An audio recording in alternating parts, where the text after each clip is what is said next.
So in this video, we're going to learn about a tool called SCP. And if we man what SCP is, it's a tool for securely copying files from one environment to another. In this case, I'm working from my home desktop and I want to copy them to a computer lab where I'll be working later.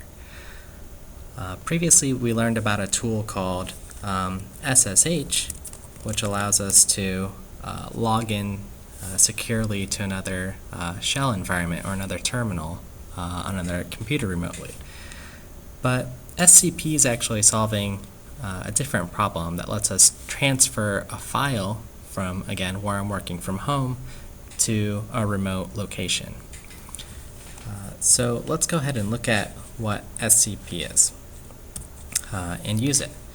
So if I look at my current directories here, let's say I've got a file called lecture2.cpp, and if we output it, we'll see the contents here.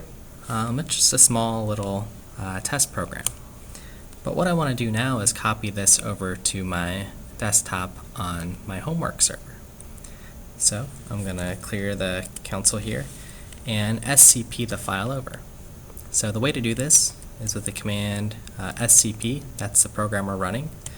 The file I want to transfer over, lecture2, I'm going to tab to auto-complete it. And then the server where it's going with my login. So this is my login name, this is the server, and then a colon, and then where am I copying this file to? In this case, if I put a tilde mark and a slash, that copies it to my home directory. I'm going to hit enter, and because the server requires a login, I'm going to enter my password, and it won't be echoed back for security. I hit enter, and if I typed it in right, we'll get a prompt that shows the file, and then it gives us an update on how long it took to transfer. In this case, close to 0 seconds. It was a small file. So I'm still in my desktop environment, but now let's see if that file actually transferred over. So to do that, we'll use our tool, SSH, and I'm going to log in. Type in my password again. And now you'll notice the terminal changed. So this means, in this case, I'm on a different machine on the homework server, logged in as mshaw08. And if I look at my path for where I am in my home folder.